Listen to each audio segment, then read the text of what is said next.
Good afternoon, everybody. Welcome to another edition of Complete Sports Media's podcast. I'm your host, Darren Campbell. Today, we're going to be breaking down the PGA finale, the Fedex Cup playoffs, and the 2019-2020 season has officially wrapped up, and Dustin Johnson was the victor. He went into East Lake just outside of Atlanta and had a nice two-stroke lead over John Rahm, 3 strokes over Justin Thomas, and all the way down.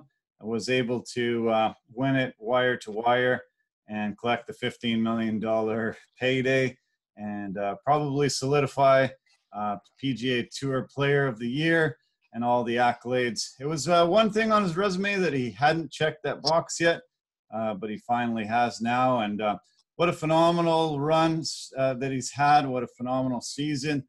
After being 111th on the Fedex Cup standings in June, being able to move all the way up to number 1 and secure this victory. It was spectacular.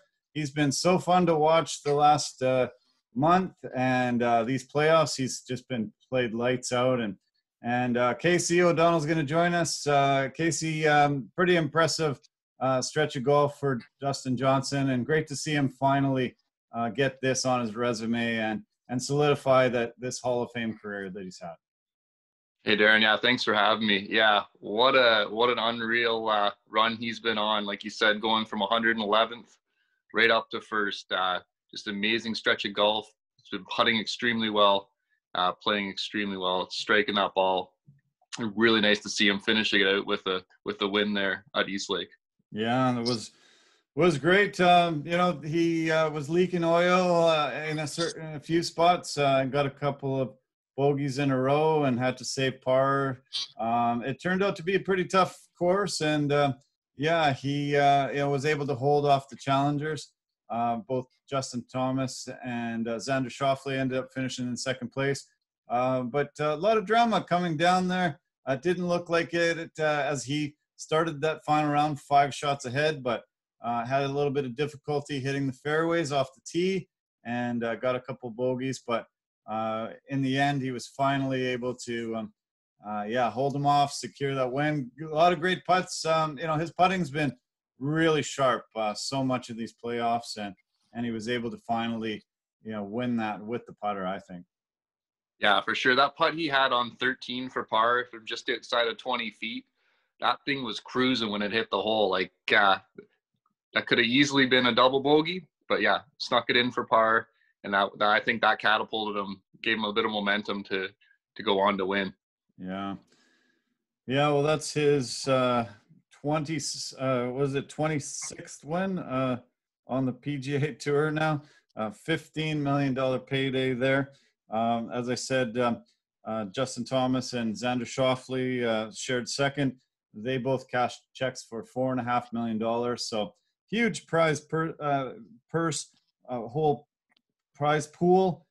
We listed off a lot of it last week as we were going into the preview of the tournament, and man, it was so amazing to see all the incredible checks that guys were cashing. Xander Schauffele had the best weekend the best tournament of everybody. Ended up started at 7 strokes behind and ended up really shooting very well the entire tournament. Ended up 4 strokes ahead of Dustin Johnson. If they would have started at the same score, just couldn't make up enough of those strokes, being 7 shots back though. But wow, was he ever playing great golf? Yeah, unbelievable. It's a great format though.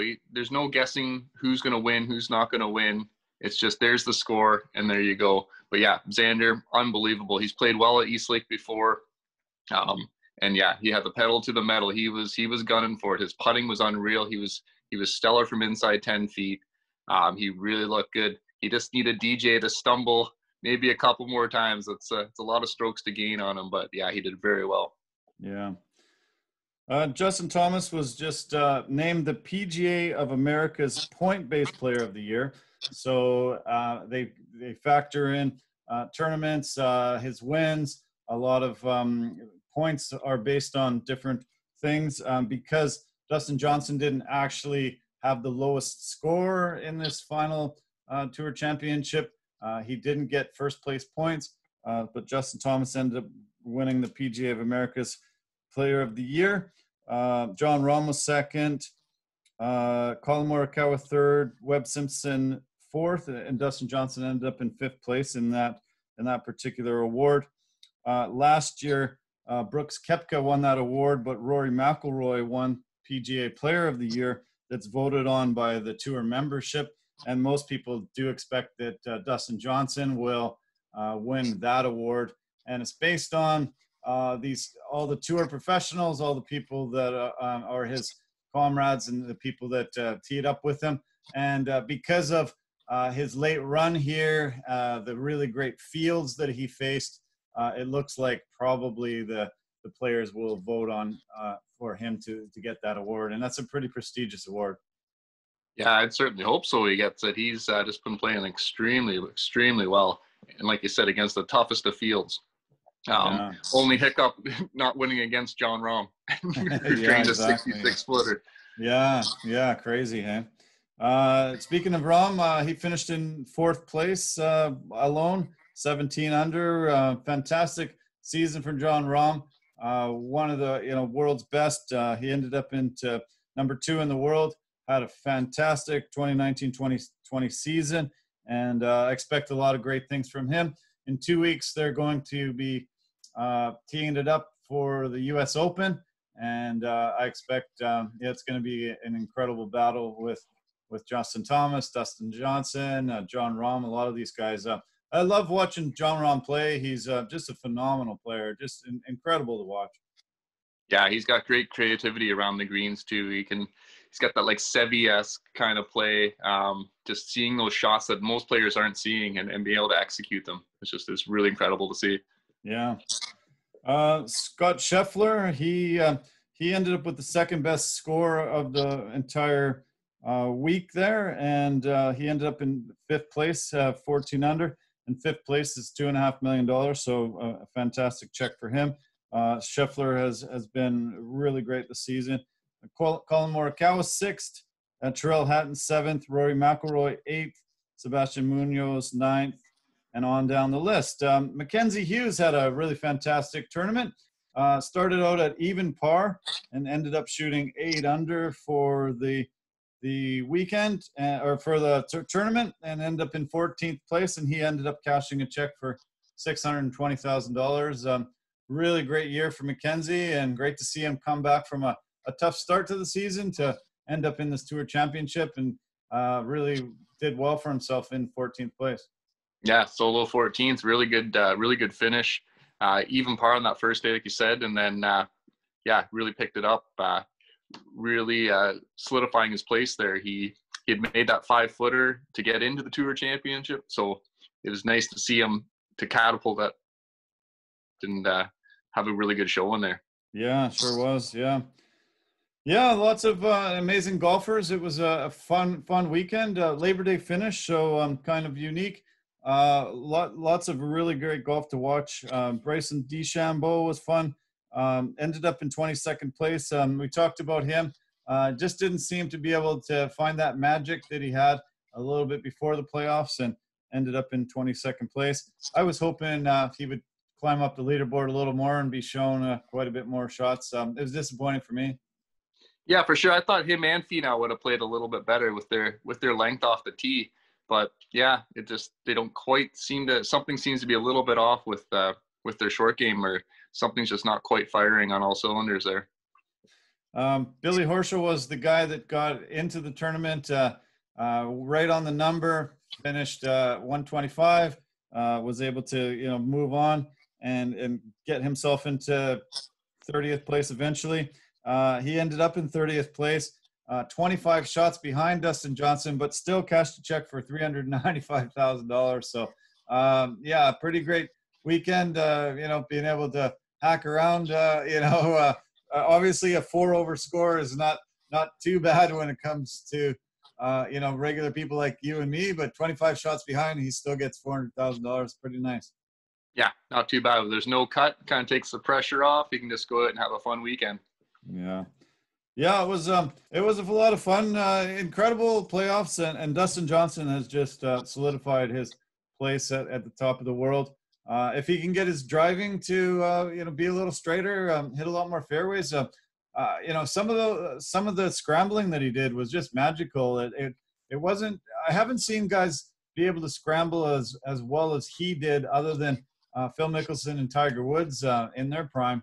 It was very impressive because he wasn't hitting very many fairways and was in trouble a lot, but seemed to get out of it time and time again, and ended up having a great playoff. Yeah, absolutely. And his long to mid iron play has just been stellar all year. The tee shot he hit on 15, just nice, cozied it in there nicely. That's a tough shot on 15. That's all water carry. I think they said it was 204 to the front. It's just a visually intimidating kind of shot, and that's a nice one to put it on after making that nice par on 13 too. Yeah, yeah, you're right. Yeah, exactly. We talked about Justin Thomas a little bit. He seemed to do really great with Bones on his bag as his caddy, but he's going to go back to Jimmy Johnson. They're going to get together, have a week off, do some practicing, and then they're going to go up to the U.S. Open, and he's got his caddy back. I expect that probably it'd be a nice matchup for him. He's been his caddy for many years, and I expect really good things out of Justin Thomas in the U.S. Open coming up. Yeah, absolutely. He's been playing extremely well right now, and to battle DJ down the stretch like that too, I think that's going to be some good confidence boost for him too, moving into the Winged Foot. Yeah. Winged Foot's going to be fun. So the as I said earlier, the season 2019-2020 ends. Only 36 events this year, one of the smallest amount of events on a PGA Tour for forever. This coming season starts on Thursday and goes on for 50 events. It's going to be incredibly crazy. Obviously, there's going to be a few weekends where there's 2 tournaments. They only had the 1 major in the 2019-2020 season, so they're going to be packing 6 majors into the rest of this season. It's going to be, we thought this season was pretty fantastic, but just imagine all the ramifications coming into this new season, starting with this Safeway Open in Napa Valley this Thursday. Yeah, that's going to be an exciting tournament. You got Phil Mickelson back. You got Jim Furyk in there, and yeah, it should be a nice field. We'll see what happens. Yeah, Phil Mickelson is actually the betting favorite going in this weekend. He hasn't won a tournament on the PGA Tour in a couple years, but he won his Champions Tour debut. Looked really great doing that. I've got some of the early lines on some of the guys that are supposed to be the favorites. We've got Siwoo Kim at Phil Mickelson. I said was favorite 18-1. Siwoo Kim 20-1. Shane Lowry 25-1. Then we've got Jordan Spieth, Sergio Garcia, Joel Dahman, and Emiliano Grillo at all 28-1. Brendan Steele 22-1. Harold Varner 30-1. And then 33-1, we got Snedeker, Chez Reavie, Kevin Streelman, and Doc Redman. So, not the top world golfers, but still a great field. Should be fun to watch these guys. Oh, yeah, it's a real good field. I think Furyk's I like his chances, too. He's at 66-1. Anyone really has a chance teeing it up at these tournaments, I think. When you don't have the depth of the field, you don't have all the world number ones or the top 5 in the world teeing it up. Kind of opens the door for a few more players. Yeah, I agree. Yeah, it gives an opportunity for a lot of guys, and if they can have a really good solid week, it's a nice course up in Napa Valley. I had a chance to go up there and taste some wine and play the course years ago, so it'd be fun for me to see some of those holes that we played. It's going to be interesting start.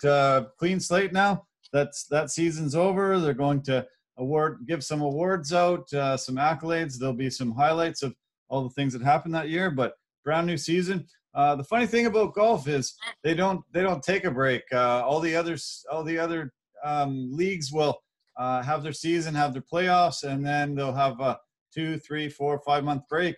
But not golf. They're right back at it. This tournament, a little bit of the lesser lights, like we say, and then 2 weeks from now, we've got the U.S. Open coming. It's right back at us, and you and I are going to be busy. Yeah, for sure. Yeah, there's no break for them. It's a tough, grueling season for those guys for sure. Yeah, no kidding. We've talked a little bit about some of the other tours, and we talked about the Corn Ferry Tour. A guy from BC, Kimberley, BC, made it in the Monday qualifying, and he ended up finishing -7. Jared Dutois. He lives in Kimberley, BC, and his biggest claim to fame was in 2016. He was in the final pairing with Brandt Snedeker at the RBC Canadian Open. He was one stroke back of him after 54 holes, and they were teed it up together. He struggled a little bit on Sunday and ended up tying for 9th, but really fun to see a guy. That was only his second professional tournament ever, and he had an opportunity to tee it up with Snedeker, really focused on him through the entire Sunday, and I remember him very well. He's doing well on the Corn Ferry Tour, and great to see him in a BC boy doing well, and if he can secure his card, he's going to have an opportunity at some PGA Tour events as the season goes on this year. Oh yeah, that's great to see. It's a good setup they have with that Corn Ferry Tour, being able to work your way up into the tour and exposed to all that great competition.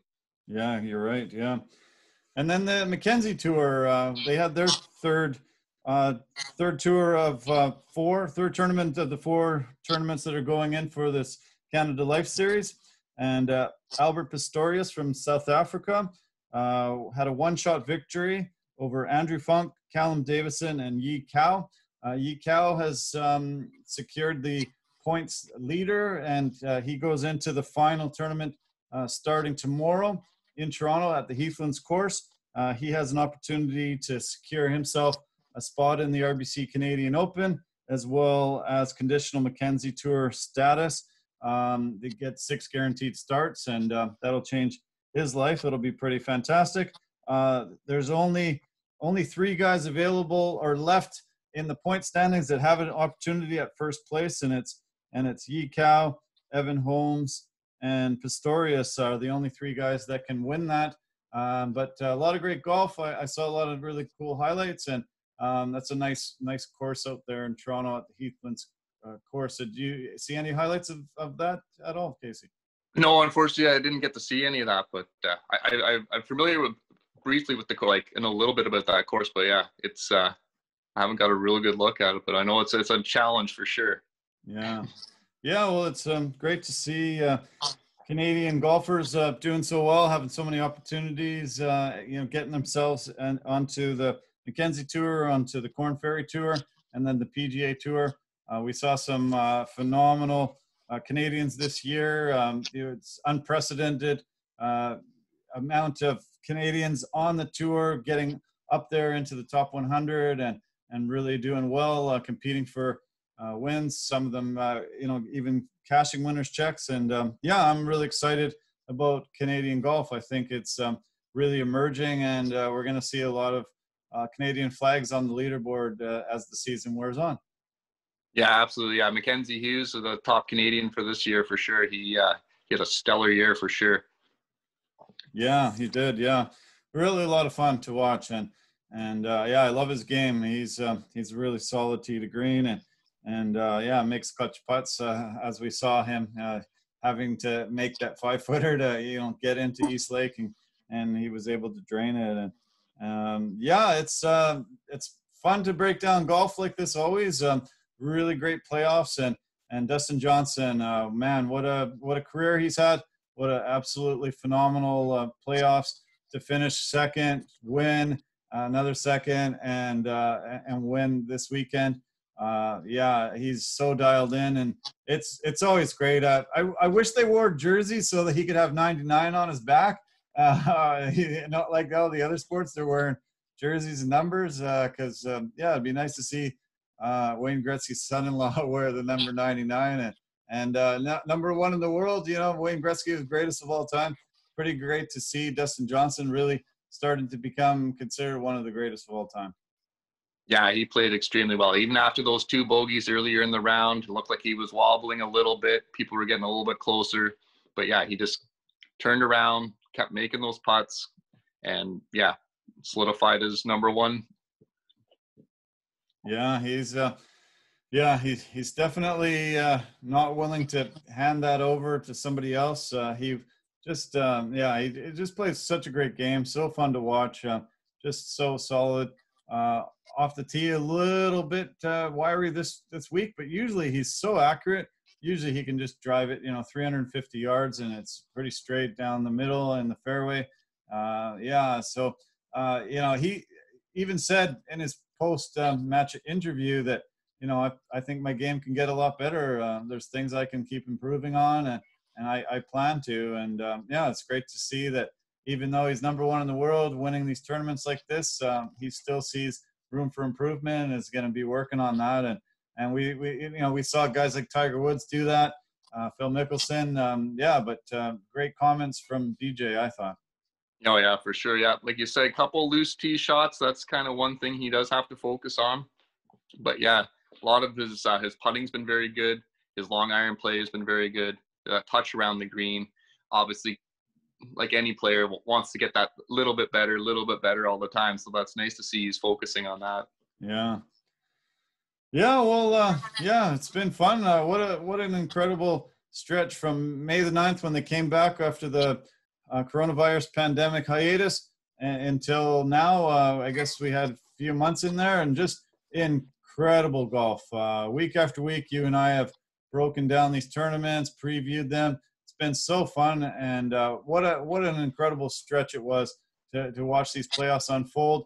And finally, there's a champion of 2019, 2020, and they can put that in the rearview mirror and move on right away, and we can focus on a whole brand new season. Yeah, it's been an amazing stretch of golf for golfers and golf fans. Just what a spectacular playoffs. Yeah, you're right. Yeah. Well, that was great, Casey. Thanks so much for your time today. I know you're a super busy guy, and I'm sure you'll find lots to keep you busy this week. We'll touch base really soon. Maybe we'll do a preview of this upcoming tournament. If we don't have time, we'll definitely preview the U.S. Open coming up at Winged Foot. I really look forward to that one. Yeah, absolutely. I'm really looking forward to that U.S. Open. Yeah. Okay. Well, take care of yourself. Have a really great Tuesday, and we'll talk really soon. Okay, Darren. Thanks for having me. Okay. You're welcome. Take care. All the best. Bye for now. Okay. Yeah. Well, that was fun as usual. Great to be able to break down the golf. I look forward to talking to Casey after these tournaments all the time. It's always nice to get his perspective and the things that he sees and notices. And different than I do sometimes. And as he said, as I've said, it's just been an amazing and unbelievable stretch of golf. So fun to watch. So neat how these tournaments unfold and start seeing guys creeping up to the top and then falling back down and going back up there. And Dustin Johnson has been the most consistent guy recently. After two 80s at the Memorial, he was really, really struggling. Had to withdraw after a 75 the following week, and just looked like something was wrong. He said he had some back issues. Was able to somehow address that, and just now he's just number one in the world, number one in the Tour Championship, FedEx Cup champion. Another great check mark that he can put on his resume, and great to see. Really, really fun. I hope you enjoyed the golf. I hope you enjoyed our podcast, and we really look forward to seeing you very soon. Take care of yourself. Bye for now.